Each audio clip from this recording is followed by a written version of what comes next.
When examining the history of a long-running franchise like Mortal Kombat, it's probably best to do so by looking at it in chunks. So, in our last video, we looked at the birth of the MK phenomenon up to the 4th game, and mentioned how the brand was growing stale, especially as it ventured into action-adventure territory. Sub-Zero wins. Before we begin, we publish new content all week long, so be sure to subscribe and ring the bell to get notified about our latest videos. In the second part of our History of Mortal Kombat series, we pick up in the early 2000s, amidst the new console generation, and find the Mortal Kombat series trying to regain its significance. Luckily, with the 5th game in the series, Mortal Kombat Deadly Alliance, Midway restored faith in the brand once more. Knowing that arcades were in the past, the company looked to home consoles exclusively in 2002, and knew they had to add more staff to get the most out of the new console generation.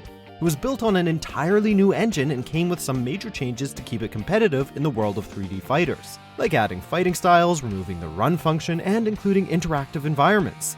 Also, a new single-player mode called Conquest was added, and the game's story was highlighted more so than in any previous game. With Sub-Zero now the Grand Master of the Lin Kuei, Earthrealm will be well protected.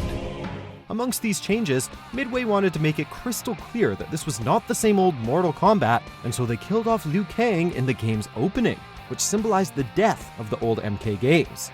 And, by and large, fans and critics alike bought into the new Mortal Kombat, as it became the second best-selling MK game after Part 2, and went on to sell over 3.5 million units by 2011. Sub-Zero wins. Midway's success continued with the 6th game, Mortal Kombat Deception, 2 years later, and proved that Deadly Alliance was no fluke.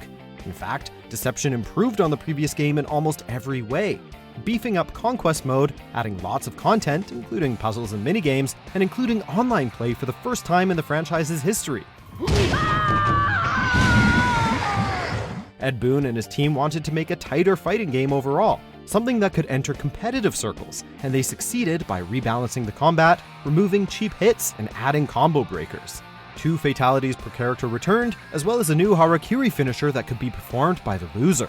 Deception was released to critical praise, along with a few Fighting Game of the Year awards, and became Midway's fastest-selling game at that time, moving just fewer than 2 million copies in its first year on the market. The company was on such a run of good luck during this period that even their 3rd attempt at the difficult action/adventure genre in 2005's Mortal Kombat Shaolin Monks was a resounding success as well.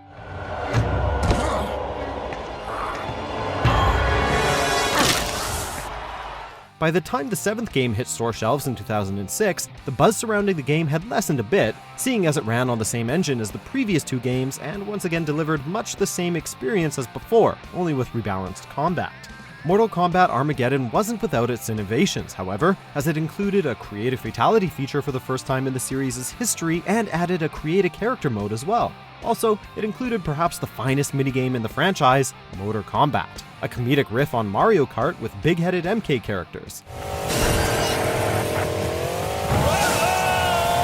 The game also featured an impressive roster of over 60 characters, nearly every selectable character from the past 6 games, and improved the storytelling of its Conquest mode by focusing on the plight of 2 brothers, Tavin and Dagon, and making it more cinematic overall. But the game just didn't sell as well as the previous 2, and the reviews were slightly less upbeat, mainly because it was just more of the same game.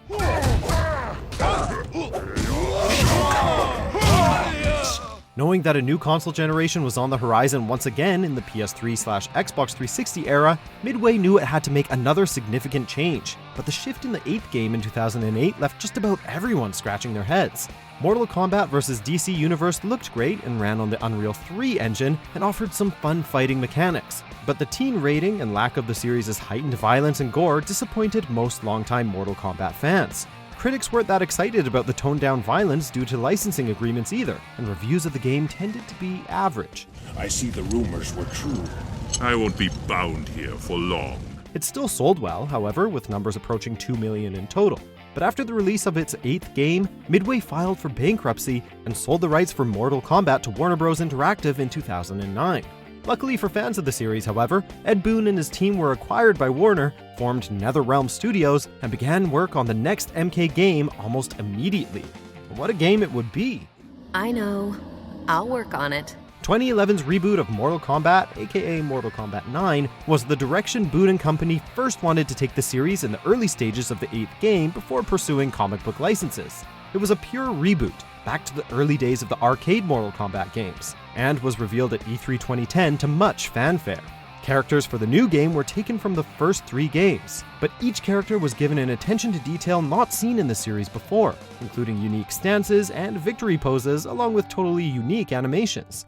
Scorpion wins. Fatality. While the characters and environments were 3D, the game took place on a 2D plane in order to provide the best combat experience of any MK game to date, while not letting cumbersome 3D mechanics and gimmicks get in the way. With the renewed focus on providing the sharpest fighter possible, it's no surprise that the rebooted MK was developed with online/competitive play in mind. Like MK vs DC Universe, it ran on the Unreal 3 engine, but this time around, the look was enhanced by realistic blood physics to provide more gruesome depictions of carnage than ever before. And calling it carnage is underscoring how violent MK9 was, what with its X-ray moves and perhaps the nastiest fatalities yet. It's no shock that it was a huge critical and commercial success, garnering praise from fans and critics alike en route to selling 3.5 million copies by the year's end.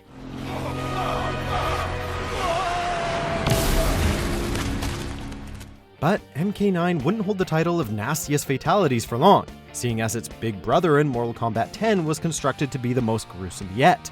And if you've played it, you'll know it's downright shocking at times, delivering on its promise. Development started on the 10th game sometime in 2012, and was teased by Boon a year later before a trailer finally dropped at E3 2014.